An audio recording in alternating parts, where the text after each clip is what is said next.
항상 선두에가 아니라 서두에 얘기하는 게 세상 사람들에 대한 얘기를 참 많이 합니다. 세상을 살아가는 많은 사람들을 보면은 뭐가 있느냐, 자기들이 바라고 원하는 소망의 꿈을 갖고 있고 또 그 꿈을 이루어가기 위해서 노력을 하면서 가다가 어떤 사람은 생각지도 않았던 어떤 기적과 같은 그 꿈을 이루어가는 사람들이 있는가 하면 반면에 원하지 않는 일들 가운데 있게 되는 사람들을 또 보게 됩니다. 이러한 현상들은 비단 예수 그리스도를 모르는 사람들뿐만 아니라 예수 그리스도 안에 있는 사람들도 그러한 사람들 속에 섞여 살아가면서 범사의 일들을 맛보면서 살아가고 있죠. 그렇게 세상 속에 함께 어우러져서 우리가 살아가고 있지만 우리가 믿고 의지하는 하나님께서는 기록된 말씀을 통하여서 세상이 주는 기쁨과 하나님께서 허락하시는 기쁨이 어떠한 가운데 있는지를 알게 하시면서 그리고 그 안에서 구별된 믿음으로의 승리 그리고 믿음으로의 승리의 삶을 살아가기 위해서는 그런 너희들의 삶의 모습들이 이러해야 한다라고 말씀으로 우리에게 알려주시면서 그 안에서 아버지 하나님이 베풀어 주시는 기적을 누가 일구어 가야 되죠? 우리 자신들이 일구어 가야 돼요. 우리 자신들이 너희들이 믿고 의지하며 따르며 기적을 일구며 살아가기를 바라시는 분이 내가 믿는 아버지 하나님이십니다. 그러나 다 그렇지는 않지만 믿노라 하는 가운데 다수의 사람들이 아버지 하나님께서 베풀어 주시겠다라고 약속하신 그 기적의 사건들에 대하여서 잘못된 인식들을 너무 많이 갖고 있더라고요. 잘못된 인식들을 갖고 어떤 그 기적을 자신들의 고정관념에 가두어 두고 행하여 가는 사람들을 저는 이 긴 사역의 시간을 통하여서 많이 보아왔습니다. 그러나 진정 믿음 안에서의 삶으로 우리를 이끄시는 정말 아버지 하나님께서 우리에게 뭘 부탁하신다면은 항상 듣고 또 듣고 듣고 또 듣고 하시는 말씀 가운데서 뭘 부탁하시냐? 지켜 행하는 것에 대해서 항상 부탁하시거든요. 그리함으로 하나님께서 베푸시는 기적들을 누구의 것으로? 우리 자신들의 것으로 만끽하며 살아갈 믿음의 그릇들로 다듬어져 가기 위해서 다듬어져 가게 하기 위하여서 우리에게 귀한 말씀들을 듣게 하십니다. 성경을 통하여서 하나님께 베풀어 주시겠다라고 하는 기적을 생각해 볼 때에 그 기적의 역사를 크게 나눠서 보게 되면은 두 가지 의미로 나눌 수가 있습니다. 뭐냐? 하나는 육신의 눈으로 보여지고 느껴지는 것이 있고 기적이, 또 하나는 육신의 눈으로는 도무지 감지할 수 없는 영의 세계 속에서 나타나는 기적이 있다는 거예요. 무슨 말인지 알겠죠? 그죠? 그런데 하나님의 기적의 역사는 먼저 뭐부터 일어나느냐? 보이지 않는 영적인 세계 속에서 먼저 시작이 되는 거예요. 먼저 시작이 되는 것으로 그 다음에 육신적으로도 감지가 되어지게 되고 보여지게 되고 그렇게 만질 수 있고 어떤 느낄 수 있고 하는 것이 되는데, 이러하신 아버지 하나님의 역사를 제대로 받아 누려가는 사람들이 되게 하기 위하여서 우리로 하여금 성령의 충만함을 받아야 된다고 강조를 하시거든요. 너희는 성령의 충만함을 입어라. 육신적인 어떤 것들로는 나를 도무지 만날 수가 없다 하시면서 성령의 충만함을 입으라고 그렇게 우리에게 말씀을 하셔요. 그렇기 때문에 우리가 성경을 대한다든가 성경을 대하면서 우리가 들은 말씀들을 또 되새김질 하기 위해서는 집에서 또 이렇게 시간 날 때마다 말씀을 묵상하면 또 그 말씀이 연결이 되고 또 연결이 되고 하지 않습니까? 응? 예수 그리스도 안에 있는 사람들 중에는요 이런 사람도 있더라고요. 예수 안 믿어도 기적이 많이 나타나던데? 하는 사람도 있어요. 아니 꼭 예수를 믿어야만 기적을 볼 수 있나? 참 있죠. 그래서 전해드리고 싶은 말씀인데 그 말씀이 뭐냐면 출애굽기의 말씀으로 7장을 보게 되면은 하나님의 자녀들을 애굽에서 출애굽을 시키기 위해서 모세를 인도자로 세우시고 출애굽하려고 할 때에 애굽 왕의 그 바로의 방해가 있었어요. 오늘 너무 마음들이 무거운 것 같아. 이상하게. 딴 생각하지 맙시다.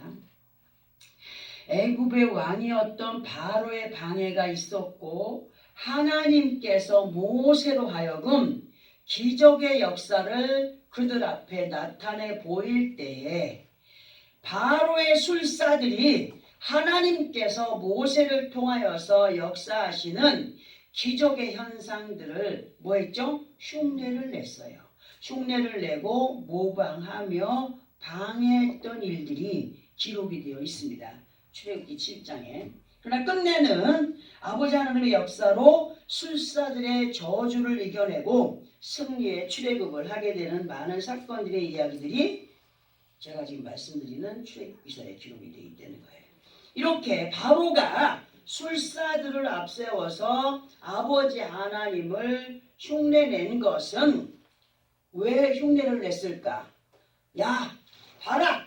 너희가 믿고 따르는 하나님만 이러한 역사를 베푸는 것이 아니야. 우리도 똑같이 할 수 있어 하는 곧 아버지 하나님을 대적하는 모습을 보여준 것이라는 거죠. 그리고 또 출애굽하려는 이스라엘들에게 혼란을 주는 거예요. 우리 하나님만 대단하신 분인 줄 알았더니 저 술사들도 저런 걸 하고 있네. 혼란이 오겠어요? 안 오겠어요? 혼란이 오겠죠? 혼란이 와요. 그래가지고 출애굽하는데 방해를 하기 위해서 현혹의 사건들이 그렇게 성경을 통해서 기록이 되어 있음을 우리에게 알려주고 계십니다. 근데 문제가 뭐냐 하면 이러한 사건의 일들이 그때로 끝난 것이 아니라는 거예요. 그때로 끝난 것이 아니라 지금도 거짓으로 세상을 이끌어가는 사악한 영들의 술수에 의하여서 많은 믿음의 사람들이 영적인 애굽과 믿음의 사이에 그 양다리를 걸치고 서서 오도가도 못하는 양신의 믿음을 보여가고 있다는 겁니다. 그러나 진실로 우리 모두는 아버지 하나님의 지혜를 말씀으로 받은 사람들로 사악한 거짓의 영들의 괴계를 분별을 해야 하고 그것들의 유혹과 현혹 속에 갇혀서 육신의 잡생각에서 탈출하지 못한 채 자기 속에 갇혀있는 믿음에서 탈출을 반드시 해야 된다는 사실. 세상을 거짓으로 지배하는 사단의 괴계를 보면은 보일 듯 보이지 않게 누구를 대적해요? 하나님을 대적해요. 보일 듯 보이지 않게 아버지 하나님의 일을 방해하고 대적을 하고 그리고 하나님의 편에서 볼 때에 분명히 죄악임에도 불구하고 어떤 양심 없는 사람들은 죄를 지으면서도 음행을 해가고 악행을 행하면서도 죄가 아니라는 생각을 가지고 있어요. 자기 생각으로 합리화를 시켜가면서 온전한 믿음 안에 살아가지 못하도록 하는 것이 누구의 괴계라고요? 마귀의 괴계라. 그러나 이러한 거짓 것들을 앞세워서 믿음의 자리를 지켜가지 못하도록 하는 것들을 이겨가기 위해서는 너희가 이러한 믿음 안에 있어야 된다 하는 말씀을 베드로전서 5장 8절에서 보면은 뭐라고 기록이 되냐면은 근신하라 깨어 있으라 너희의 대적 마귀가 우는 사자와 같이 두루 다니며 삼킬 자를 찾나니 너희는 믿음을 굳건하게 하여 그를 대적하라고 그렇게 기록이 되어 있습니다. 이렇게 우는 사자와 같이 두루 다니며 삼킬 자를 찾는 마귀의 계계를 이겨내는 믿음은 베드로전서 5장 8절에서 처음에 뭐라고 합니까? 근신할 때에 그것을 이겨낼 수 있다라고 하고 있어요. 그래서 근신이 뭔가를 보니까 근신의 의미가 한문으로 보니까 참으로 많은 여러 가지 의미가 있더라고요. 그런데 우리의 믿음을 지켜가기 위한 근신은 믿음을 향한 부지런함과 그 모든 행동거지, 행동의 신중함을 보여가는 근신으로 이 모든 것이 진솔한 마음에서부터 있어지는 가운데에서 부지런할 근에 삼갈 신을 쓰는 근신이 되어야 하지 않겠나 생각이 들어서 설명을 드려봅니다. 이 험악한 세상 가운데서 예수 그리스도 안에 있는 우리가 아버지 하나님의 은혜, 그 뜻을 말씀으로 분별해 가지 못한다면 성경이 우리로 근신해라 하시는 말씀 또한 이해를 할 수가 없습니다. 예수 믿으면 하나님이 다 해주시는데 왜 우리가 근신하고 우리가 조심해야 될까요? 하나님이 우리를 지켜준다고 하지 않았습니까? 아니죠. 이거는 그저 자기 습관에 의한 믿음 생활을 하는 사람으로 그것을 벗어버리지 않으면은 절대로 하나님의 온전하신 뜻 앞에 설 수가 없다는 사실이에요. 그러면 이 시간 본문의 말씀을 통하여서 하나님께서 베풀어 주시는 기적 앞에 어떠한 모습의 사람들이 되어야 될까를 보여드릴게 다시 한 번 더 본문을 합독을 하고 설명을 들어보도록 하겠습니다. 시작.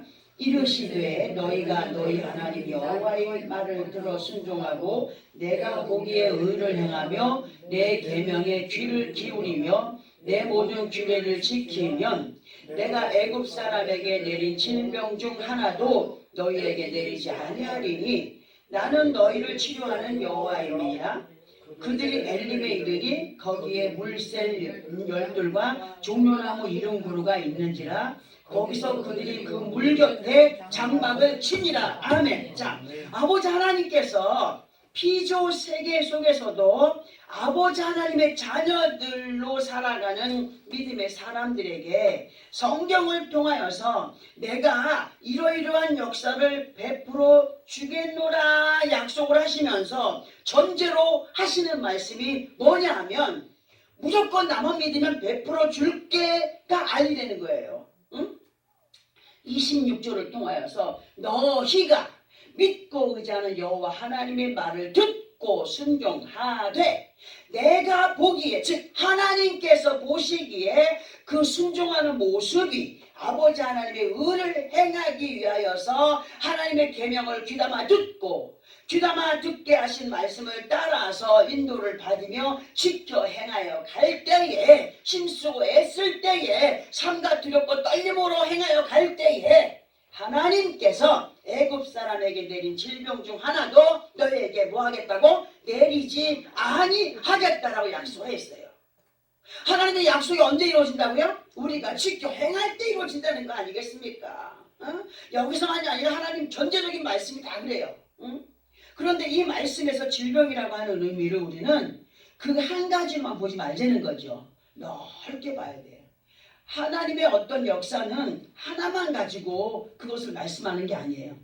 질병을 치료하겠다고 하는 그 안에는 모든 염려, 근심, 걱정, 잡다한 것들이 다 들어있는 총체적으로 그분의 이름을 여호와 라파라고 치료의 하나님. 치료의 하나님은 영적으로나 육적으로나 범사 속에 있을 많은 것들을 의미하는 것으로 받아들이면서 우리 하나님께서 이 모든 것들을 다 간섭을 하고 계시는 분이다 생각을 하고 이끌림 받아야 됩니다. 다시 본문으로 돌아와서 보게 되면은 하나님은 무조건 약속하신 것을 이루는 분이 아니시고 먼저 아버지 하나님께서 지켜 행하라 하신 명령을 지켜 행하여 가기를 노력하는 모습, 그리고 그 모습에서 진정으로 아버지 하나님 보시기에 의를 행하여 가는 곳, 거짓이 아닌 양심에 꺼리낌이 없이 행하여 가는 것을 뭐 하신다? 매네 대결 하시는 분이다. 매네 대결 하시는 가운데에서 그 행함대로 우바르신 하신다. 우바르신 뭐란다? 나누시는 분이다. 행한 대로 그 심은 대로 거두게 하시는 분이다 하는 것을 우리에게 말씀해 주십니다. 그리고 이러하신 하나님의 말씀을 듣고 이해한 그들이 본문에서 27절에 어떻게 했는지 보아야 되는데 그들이 어디에 이르렀다고요? 엘림에 이르니 하셨습니다. 엘림이라고 하는 곳은 이스라엘 백성들이 애국을 출애굽하여서 홍해를 건넌 후에 두 번째로 진을 쳤던 그런 장소였어요. 그러니까 특이한 것은 이스라엘 백성들이 가나안을 향하여 가는 그 길목에서의 광야는 뭐였습니까? 기름진 땅이었습니까? 아니었어요. 사막이었다는 거예요. 어디를 향하고 가고 있죠? 기름진 땅을 향하여 가고 있습니다. 근데 이들이 아버지 하나님의 말씀을 듣고 이동하여 가다가 두 번째로 진을 친 곳이 엘림이었다는 겁니다. 그리고 엘림에 도착해 보니까 그곳에 무엇이 있었습니까? 물샘이 12개가 있었고 그 곁에는 어떤 나무가 있었어요? 종려나무가 70그루가 있었다라고 기록이 되어 있습니다. 그러면 이러한 결과를 얻게 된 이유가 어디에 있었을까를 볼 때에 이들이 믿고 순종했기 때문에 이러한 환경 가운데 거하게 되었다는 결과가 된다는 겁니다. 그러면 아니 그 이스라엘 백성들을 보면은 원망과 불평으로 인하여서 광야에서 죽고 가나안에도 못 들어갔는데 아니 그들이 순종했다고요? 하는 생각도 들 수가 있겠어요. 그죠? 근데 그들의 삶을 우리들과 연결을 해서 볼 때에 잘 들어보세요. 예수 그리스도 안에 살아갈 때에 항상 우리가 좋은 것으로만 하나님께 영광 올려드렸나요? 아니잖아요. 내가 좀 좋으면 할렐루야 하고 조금 기분이 나쁘면 놀렐루야 하고 하지 않습니까? 응? 자, 하나님께서 원하시는 믿음이 뭐냐? 만족하거나 만족지 못할 때에도 범사에 뭘 가르쳐요? 우리에게 감사를 가르쳐요. 감사를 가르쳐요. 그런데 우리의 모든 범사의 시간은 영적인 가나안으로의 입성을 위한 시험의 관문이라고 했습니다. 잘 살아도 시험이요, 못 살아도 시험이요, 기쁘도 시험이요, 기쁘지 않아도 시험이요. 모든 지금 시험의 모든 관문을 지금 통과해 가는 과정 속에 있는 거예요. 근데 이런 모든 삶의 환경 가운데서 하나님이 얘들이 어떻게 하고 있나 감찰하시는 하나님이었어요. 내가 기쁨을 줄 때는 얘들이 조금 좋아하고 웃고 하더니 얘들이 조금 근심거리가 생기니까 아이고 인상을 찌푸리고 그냥 뭐 하더라. 보시는 하나님. 응? 그래서 사람들의 연약한 모습이 뭐냐 하면 주어진 것에 만족하지 못하고 감사하지 못하는 아주 못된 습성들이 있어요. 무슨 말이냐. 예를 들어 볼 때 처음에는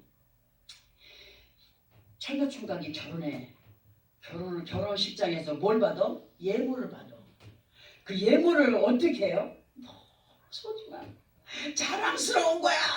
나는 이 사람하고 결혼했어. 나는 결혼할 때 이 다이아몬드 반지를 받았어. 좋아요 안 좋아요? 근데 애 낳고 살다 보니까 어떻게 돼? 반지고 뭐고 다 귀찮아.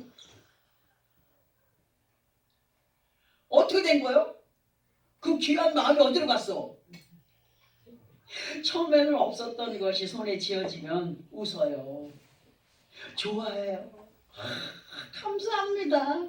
해요. 그러나 조금 지나면 더 큰 것에 눈이 가고 그리고 점점 주어진 것에 대한 감사가 식어지고 하는 그러한 우리들의 모습들이 그 옛날 이스라엘 백성들하고 같다는 거예요. 그들만 원망하고 불평했습니까? 우리들에게 그걸 알려주는 것은 뭐냐? 이렇게 해서 그들은 그렇게 됐다. 너희들 또한 그러한 자들이 가는 길을 가는 정말 그런 일들을 발생시키지 않는 자들이 되기를 원한다 해서 우리에게 그거 알려주는 거 아니겠습니까? 경각심을 주시는 거예요. 그런데 거두절미하고 이 시간 본문에서의 말씀에 충실을 해본다면 아버지 하나님의 말씀을 따라서 믿고 순종함으로 이끌을 받게 되면은 영적인 엘림에 임하게 된다. 자, 그 엘림 안에서 삶이 뭐냐? 시간이 가고 세월이 가도 마르지 않는 생명의 생수이신 예수 그리스도와 함께하는 삶이 12물 곁의 삶이다. 또 그러한 믿음의 삶을 살아가는 사람들은 종려나무 숲에서의 삶이 되어야 된다. 이게 뭐지? 자, 엘림의 뜻은 종려나무들, 또는 큰 나무입니다. 이 엘림은 이스라엘 백성들이 애굽을 출애굽하여서 홍해를 건넌 후에 두 번째로 진을 치고 생활하였던 곳이었다고 앞에서도 말씀을 드렸습니다. 그리고 이 말씀에서의 엘림은 사막 한가운데 있는 오아시스로도 볼 수가 있는 그런 장소입니다.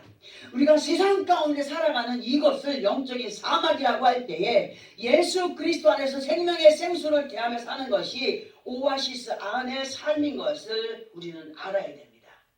자, 그러면 12물이 되는 우물의 의미는 뭐냐? 우리가 세상을 살아가는 동안 영적인 엘림에서의 오아시스가 되어주시는 그분은 예수 그리스도십니다. 곧 생명의 생수가 1년 12달 동안 끊이지 않는 가운데 기쁨과 감격을 길어 올리는 노력이 우리에게 있어야 돼요. 우물가에서 물 먹고 싶다고 가만히 있다고 물이 오나요? 끌어올리는 노력이 있어야 물을 먹지 않습니까? 응? 그 은혜도 그렇게 우리가 끌어올려 하나님께 영광이 되는 삶이 되기를 원하여 힘쓰고 애쓰는 행동이 있어야 된다는 거예요. 영적인 우물이 우리의 몸과 마음과 삶의 모든 환경 가운데서 이루어져야 된다. 은혜를 받은 사람의 모습은 입만 열면 할렐루야, 아멘, 감사. 근데 성질난 사람은 어때요? 그게 어디서 나와요? 사람 속에서 나와요. 응? 자, 이제 그리고 세 번째로 종려나무에 대하여서인데요. 종려나무의 의미는 종려나무는 그 나무 자체가 매우 수려하고 곱게 뻗은 그런 아름다운 외형 때문에 영광이나 아름다움 또는 기쁨과 승리를 상징하는 나무로 많이 쓰여졌습니다. 그렇기 때문에 옛날에 전쟁에서 이겨 돌아오는 전쟁 영웅들을 환영할 때에 많은 사람들이 운집해서 종려나무 가지를 흔들면서 그들을 환영했고, 또 특별히 예수께서 예루살렘에 입성을 하실 때에 많은 이스라엘 사람들이 종려나무 가지를 흔들면서 뭐라 그랬어요? 호산나 다윗의 자손 예수여를 외쳤어요. 환영했어요. 응? 자기들의 입었던 옷들을 전부 그 주님 지나가는 길목에다 깔아서 밟고 지나가도록 하지 않았습니까? 그런 모습의 말씀들이 요한복음 12장 13절에 기록이 되어 있습니다. 이 시간 본문의 말씀을 통하여서 우리들에게 부탁하는 것이 뭐냐 하면 지켜 행하라. 그리고 그 지켜 행함 가운데서 아버지 하나님의 은혜 안에서 승리의 삶을 살아가게 된다. 그러나 조심할 것은 이만하면 됐다 하여서 안주하지 않고 또 부족함 가운데 있다고 할지라도 아버지 하나님이 주시는 생명의 삶을 살아가는 것에 감사함으로 근신하여 깨어있기를 부탁하시는 말씀입니다. 이러한 믿음의 모습들이 영적인 엘림에 관한 삶이며 12 우물 곁에서 종려나무 아래의 삶인 것을 말씀을 해 주시는 겁니다. 이런 가운데서 우리 가운데 임하게 되는 하나님의 역사가, 그리고 그것이 영적이 되었든지 육신적인 것이 되었든지 그 모든 역사하심이 엘림에서 나타나는 거예요. 그 믿음의 현장에서, 순종의 현장에서, 감격의 현장에서 하나님의 역사가 나타나. 엘림이 그냥 엘림이에요? 그 감격이 그냥 나타나는 거예요? 그 안에서 생명의 생수가 되는 예수 그리스도와 함께하고 늘 감사하는 생활을 하기 때문에 엘림에서의 삶이 우리에게 분명히 필요하다. 우리의 모든 삶의 환경을 매일매일 대결하심에 항상 주의하고 순간마다 분초마다 아버지 하나님의 기적 속에 우리가 숨쉬고 살아있음에 감사하면서 어떠한 믿음으로의 모습을 보여가기 위하여서 우리가 힘써야 될까 할 때 하나님은 분명히 살아서 역사하시는 분이라고 했습니다. 하나님은 분명히 살아계셔서 역사하시는 분이심을 더 신뢰해야 돼. 어느 때는 살아있는 것 같고 어느 때는 죽어있는 것 같고 어디서 나오는 거예요? 우리 생각 속에 있잖아요. 우리 생각 속에. 그런 못된 습성을 버려가야 된다는 거예요. 살아계셔서 우리의 믿음을 따라 역사해 가시는 아버지 하나님의 은혜 안에서 여호와 라파로 곧 모든 것을 새롭게 하시고 강건케 하시고 힘을 주시고 능을 주시고 치료해 가시며 해결해 가시는 그 아버지 하나님 앞에 우리의 모습이 어떠해야 되느냐. 시편 136편 4절의 말씀처럼 홀로 기이한 일들을 행하시는 이에게 감사하며 그 인자하심이 영원하기를 더 기대하면서 나아가는 믿음, 그런 믿음을 가져야 된다고 하고 있어요. 그러니까 불평하는 사람, 그러니까 한 번에 첫 번에 어떤 길을 잘못 열은 사람은 그 길로 갈 수밖에 없잖아요. 감사로 우리가 생활되어져야 돼. 모든 것이 감사합니다, 감사합니다. 아이들도 칭찬할 때 칭찬이 자꾸 나가잖아요. 한번 그냥 쌍소리하고 그냥 저주해보세요. 그게 또 나가요. 자기도 모르게 또 나가요. 습관이 얼마나 중요한지를 우리에게 말씀해 주지 않습니까? 성경을 통해서. 그리고 이사야 25장 1절의 말씀처럼 우리는 하나님을 신뢰할 때 어떤 믿음을 갖고 있어야 되냐. 옛적에 정하신 그 뜻대로. 하나님의 정하신 뜻은 어제 오늘에 정해진 게 아니라는 거예요. 응? 세계가 시작된 그날부터 하나님의 정하신 뜻이 오늘까지 또 앞으로도 계속적으로 그렇게 그 뜻이 이어져 갑니다. 옛적에 정하신 그 뜻대로 성실함과 진실함으로 지금도 변함없이 우리 가운데 행하여 주시는 그분 앞에 감사해야 된다는 거예요. 그분은 우리를 속이는 분도 아니에요. 우리를 나쁘게 인도하는 분도 아니에요. 그분은 언제나 성실함과 진실함으로 우리에게 다가오셔서 살갑게 우리를 터치해 주시는 분이라고 말씀하십니다. 그렇게 생활하면서 세상을 이겨 승리해가는 우리가 되기를 바라셔서 독생자이신 예수 그리스도 곧 말씀의 예언을 이루신 임마누엘의 그 예수 그리스도와 함께 옛적부터 정하여진 아버지 하나님의 귀하신 뜻을 이루어 가는 자들이 되기를 원한다. 하나님을 의지하면서도 다른 신을 숭배하는 사람 많지 않습니까? 천지신명이요 정하서 떠놓고 비로 어떤 신을 믿는 거예요? 자기들이 만들어 세운 신을 믿는 거예요. 거짓 신을. 명목은 누구 앞에 하는 건데? 하나님 앞에. 천지신명. 천지를 주관하시는 분은 누구요? 하나님이시잖아요. 짓거리들은 엉뚱한 걸로 행하고 있다는 거야. 우리는 예수 그리스도 이름으로만이 그분과 연결될 수 있다는 사실을 잊지 말아야 됩니다. 아멘. 어떤 것도 우리를 하나님과 가까이 하게 하는 신은 없습니다. 오직 예수 그리스도 외에는 없습니다. 아멘. 그분은 말씀하신 예언이 성취되어져서 우리 가운데 임하신 구세주 예수 그리스도이심을 확신해야 됩니다. 이 말씀은 반드시 이루어질 그런 예언의 말씀으로 확실하게 믿고 의지하는 가운데 나가야 된다. 한치의 거짓도 없다. 한치의 보탬도 없다. 하나님의 말씀은 그저 그대로 이루어진다. 아멘.